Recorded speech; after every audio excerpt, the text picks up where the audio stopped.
Well, well, well. Look who showed up. The one who doesn't fit. The one who keeps trying to forget the thing they were born to become. The one who keeps waking up in the wrong movie. You know what's funny? You've always had that off vibe, haven't you? That tension in your chest that never really leaves. That itch behind your eyes. That quiet knowing, like you're living someone else's life. Like everything around you is just slightly staged. A little too normal, a little too flat. You play along, you smile, you keep pace, you shake hands with ghosts and trade pieces of yourself for moments of peace. And still, something is watching you. Not the government, not your ex, not even God. Something else, something older, something that branded you before you were born. You ever wonder why the rules feel heavier on your shoulders than anyone else's? Why the same job, same routine, same conversations feel like they're choking you, while everyone else floats through it like fish in a bowl? It's not because you're broken. Oh, no, no. Broken people belong here. They function better here. This place was built for the fractured, but you were injected into this circus, marked, tagged, watched. You're not here to heal. You're here to disrupt. You're here to leave. You carry a sickness inside you. And the world keeps calling it ambition, or trauma, or mental illness, or ego. But it's not. No, no. What's inside you is prophecy. You weren't made for this concrete sleepwalk. You weren't built to die in an apartment with the blinds shut and your phone buzzing with fake connection. You've been waking up, slowly, like peeling off layers of someone else's skin. And people around you, oh, they've noticed. The nervous smiles, the confused stares, the little passive-aggressive jabs. You're changing, you're distant lately. You think you're better than everyone? No. You don't think you're better. You think you're elsewhere. Your soul is screaming in a language this place doesn't recognize. That restlessness you carry like a curse. It's not failure. It's the pressure building before the rupture.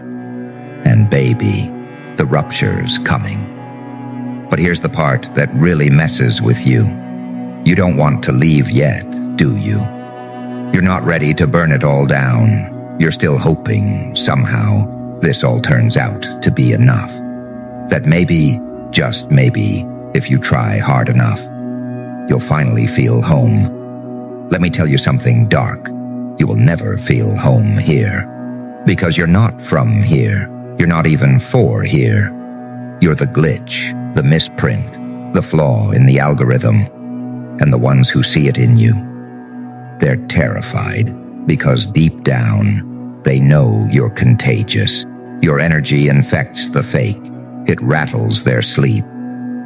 It whispers, there's another world, and you're wasting time. You want proof? Look at the patterns. Look at how often things fall apart just when they start to make sense. Look at how often you're pulled back into isolation just when you think you've found your tribe. Look at how the universe snatches away comfort the second you start to relax. Coincidence? No. No, no, no. You are being prepared. You're not here to thrive. You're here to crack open, to mutate, to shed. And here's the kicker. They've known this about you for a long time. They've watched you survive things that should have ended you. They've seen you walk away from things most people worship. They've tested you, stripped you, buried you under silence and shame, and still, you rise. You don't even know how. You just do. Because there's royalty buried in your rage. There's a crown in your chaos. And no one taught you how to wear it, because no one was ever supposed to. You're not next in line. You're the start of something that doesn't have a line. You feel it now, don't you? That low rumble in your chest, that grief that never quite makes sense, that pressure in your bones, that throb behind your teeth when someone talks down to you, when they tell you calm down, when they tell you be realistic, when they say you're doing too much. You are marked for something they can't even pronounce, but you still think it's just anxiety or burnout or being too sensitive.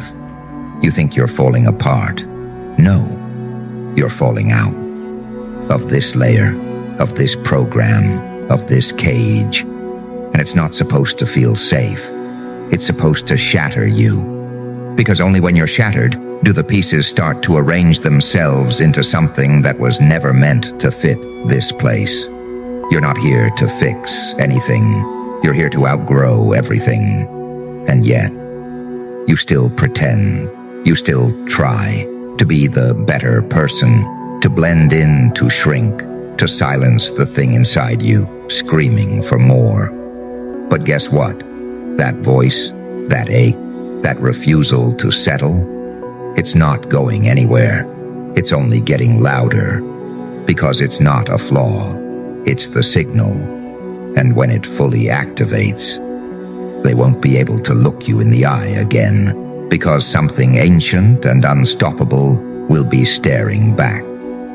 You start noticing strange things, the way people flinch around your honesty, the way rooms shift when you walk in, conversations halt, eyes avert, smiles tighten, like they can feel it, that something in you is no longer playing the game, that you stopped asking for permission, that you're carrying something they can't decode.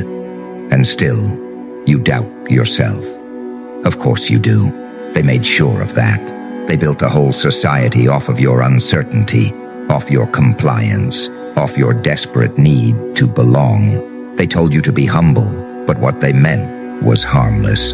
They told you to be patient, but what they meant was silent. They told you to be good, but what they meant was obedient. And you bought it. You tried. You played nice.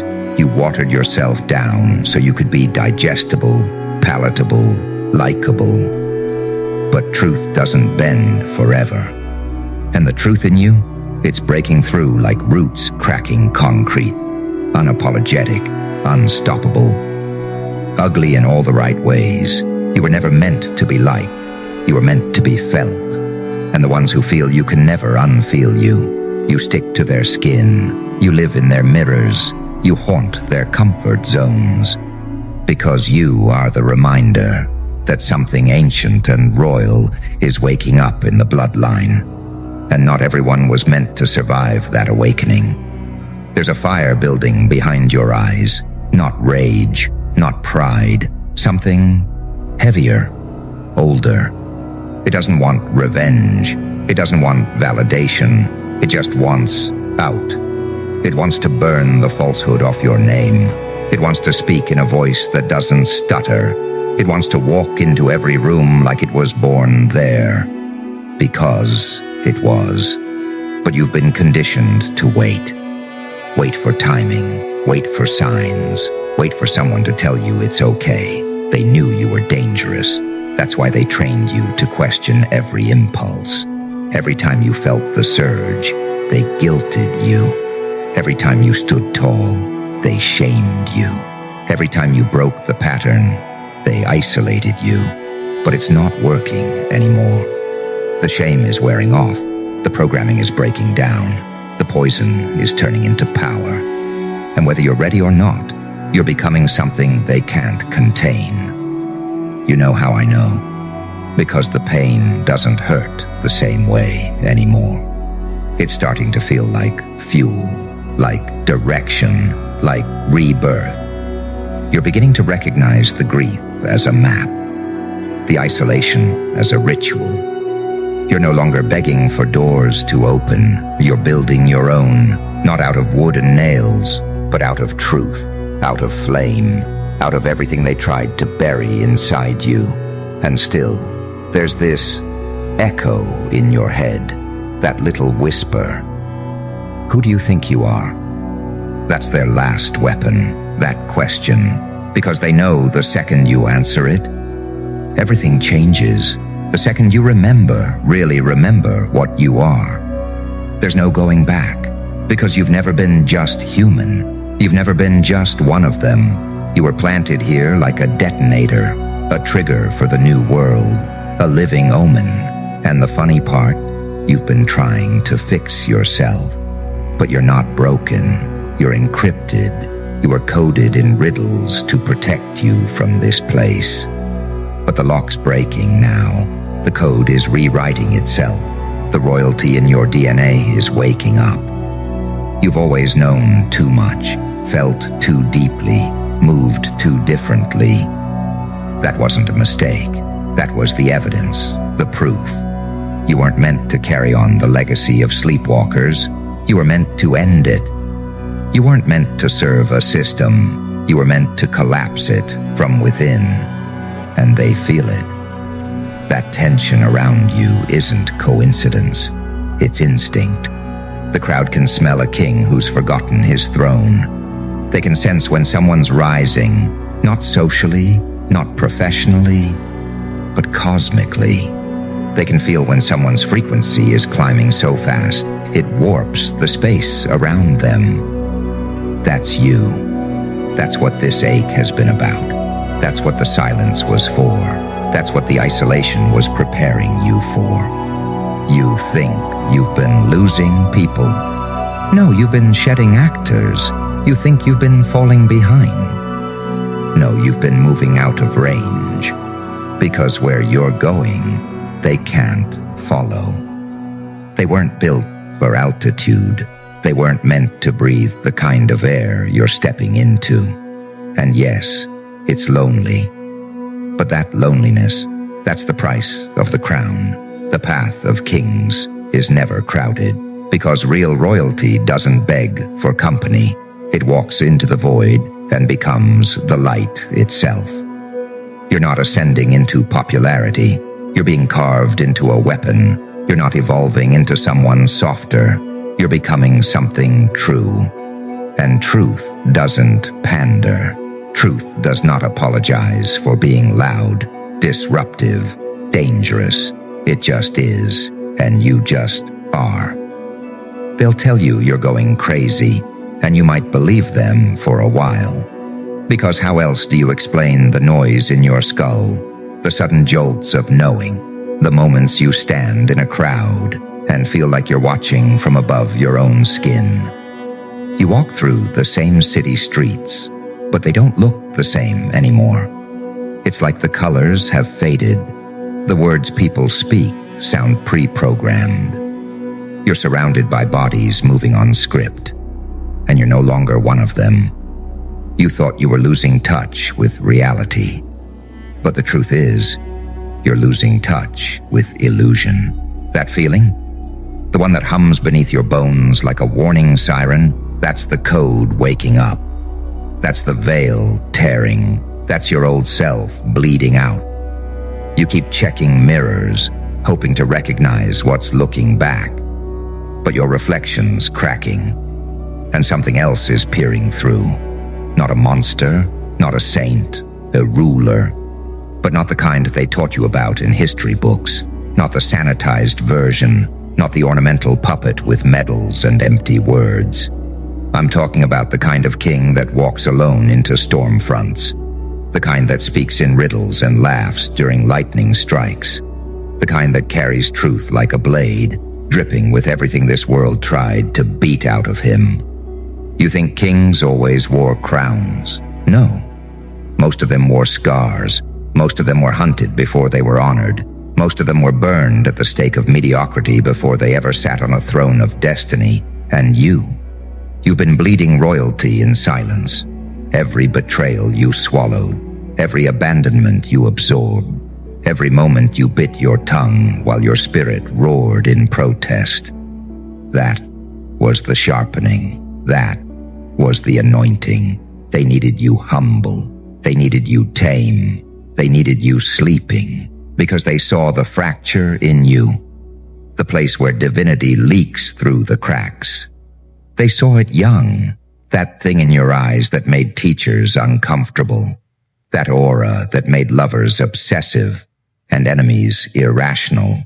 That presence that made small people try to shrink you into something they could dominate. But no matter how much you contorted, you never fit. Because you weren't born to fit. You were born to fracture the pattern. And deep down, you always knew. That's why the regular life never held you. That's why love felt like a cage. That's why jobs drained you and weekends felt like funerals. You're not lazy. You're not unstable. You're not selfish. You're in exile until the moment arrives. Until the signal fires. Until the next layer rips open and the weight you've carried your whole life suddenly turns to wings. But there's a cost. You've had to bury versions of yourself no one ever met. Had to host funerals in your own chest for the selves you never got to become. All those years you spent trying to explain what couldn't be explained. All those times you walked away, not because you were weak, but because staying would have required you to betray your own soul. That ache in your stomach when you're around fake people. That coldness in your hands when you hear lies dressed up as love. That twitch in your eye when someone tells you, this is just how it is. That's your crown adjusting. That's your old skin splitting. That's your new name forming in places language can't reach. You keep looking for a map. You keep waiting for a sign. You keep hoping someone will show up and say, you're not crazy. You're chosen, but they won't. Because they can't. Because you are the map. You are the sign. You are the last language spoken before a new world is born. They want you to sit still, to wait, to second-guess the thunder in your gut.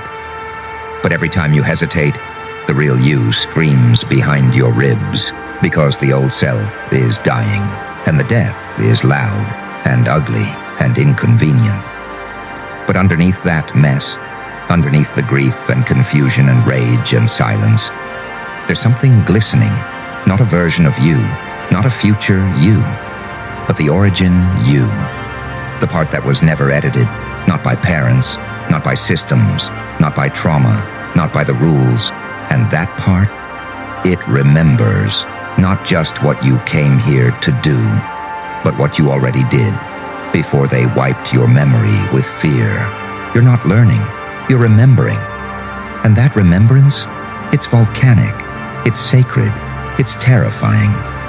Because when you fully remember, the game ends, and you stop being a player. You become the glitch, the disruptor, the signal, the collapse. People start reacting to you differently, not because you changed your outfit, not because you raised your voice, not because you told them anything. You don't have to say a word. They just start twitching. You walk into a room, and suddenly the energy drops 10 degrees. Smiles tighten, conversations pause, laughter cuts off like someone hit mute. They don't know why they feel off around you, but you do, because something in you has shifted frequency. Something in you has stepped outside the program, and people who live inside the matrix, they feel it when someone unplugs. They don't have words for it. They just feel exposed around you. You're the mirror they didn't ask for. You're the glitch that reminds them their reality is a loop. You're the one who makes them question everything just by existing in your truth. You think you're not doing enough, but your presence alone is rearranging code. You're broadcasting something silently, steadily, and it's making the masks slip. Watch how they respond. The fake ones, they'll call you arrogant. The insecure ones, they'll say you've changed. The jealous ones, they'll mock what they don't understand. The cowardly ones, they'll warn others to stay away from you like you're contagious. They're not wrong. You are contagious because your energy carries something ancient. And when people with dead eyes feel that pulse, it rattles them. You're not the same person anymore. You don't tolerate the same conversations. You don't pretend not to notice the lies. You don't laugh at things that aren't funny. You don't agree just to keep the peace. Because you finally realized the peace was fake. You've stepped into that in-between place. That raw, silent void where kings are reforged and illusions burn. And it's not cozy, it's not comfortable, it's a psychic war zone, and you've been walking through it like a ghost with fire in your throat. You don't sleep the same anymore. You don't eat the same. The noise of the world makes you nauseous. The small talk makes your skin crawl. The shallow rituals make you want to scream, because every cell in you is turning into something that refuses to be numb again. You've already died 1,000 quiet deaths trying to fit in. And not once did it save you. Not once did it make you feel whole. You've carried entire universes in your chest just to make others feel safe. And it cost you parts of yourself you never got back. But something in you is done bleeding for cowards. Something in you is done apologizing for being wide awake. Something in you is done pretending to not see what you see. You don't want their validation anymore. You don't want their comfort. You don't want to sit at tables where the air tastes like denial and the food is poisoned with hierarchy. You're starving for something real, something untamed, something that remembers who you were before you were told who to be. You look around and realize they're not your people. The crowd, they were never your tribe, because your tribe isn't found. It's summoned by your frequency, and the frequency doesn't rise until you stop playing dead, until you stop trying to fix the world that was never meant to hold you, until you stop trying to blend in with souls who've long since chosen sedation. There's no invitation coming. There's no applause for your awakening. There's no medal for outgrowing the cage. Only friction, only loneliness, only a silence that feels like betrayal. Until it doesn't. Until the silence becomes clarity. Until the loneliness becomes freedom. Until the friction becomes fire. And from that fire, you rise, not as a version of who you used to be, not as a polished avatar for public approval, but as something raw, something disruptive, something they tried to bury centuries ago. You begin to remember how to walk like you own time, how to speak like thunder learned your name, how to breathe like you belong in storms. The sky starts responding to you differently. The winds feel personal. The signs start stacking. You don't need omens anymore. You've become one. They'll call it ego. They'll say you're losing yourself. But the truth is, you're just shedding what was never yours. You're not becoming. You're revealing. You're reclaiming. Every scar, every burn, every exile, every ending. They weren't punishments. They were coronations. You've been crawling through shadow for so long, you forgot that your glow was not the enemy. You were never too much. They were just too committed to staying small. You don't speak in riddles to confuse. You speak in riddles because some truths are too big for shallow minds. You are a storm with memory. You are a bloodline wrapped in prophecy. You are what happens when the old world fails to keep the chosen ones asleep.